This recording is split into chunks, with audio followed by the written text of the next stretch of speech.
నా పేరు Siva Prasanth, PDS Bhadrachalam degree కాలేజ్ని. నిన్న కలకత్తాలో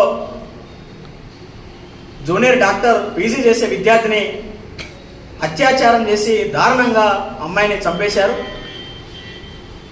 ఈరోజు భారతదేశ వ్యాప్తంగా రాష్ట్ర ప్రభుత్వాలు, కేంద్ర ప్రభుత్వాలు ఆ మృతికి సంబంధించినట్టు దానికి బాధ్యత వహించాలని చెప్పేసి ప్రజా సంఘాలు, పీడిఎస్ రాష్ట్ర కమిటీ పిలుపులో భాగంగా భద్రాచలంలో నిరసన కార్యక్రమం నిర్వహిస్తూ ఉన్నాం.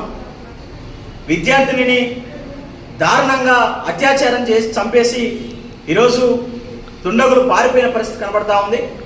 ఒక్కరినే చూయించి చేతులు దులుపుకునే పరిస్థితి రాష్ట్ర ప్రభుత్వం చేస్తూ ఉంది.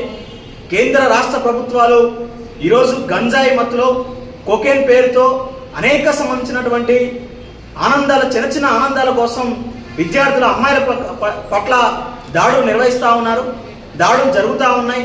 రోజుకి చట్టాలు ఉన్నప్పటికీ కూడా నిర్భయ చట్టం అని చెప్పేసి, అట్లాగే ఇతర సంబంధించిన అమ్మాయిలకి సిటీఎంస్ ఏర్పాటు చేస్తామని చెప్పేసి ప్రభుత్వాలు, అట్లాగే సంబంధించినటువంటి అసెంబ్లీలలో, పార్లమెంట్లలో చట్టాలు చేస్తూ ఉన్నారు.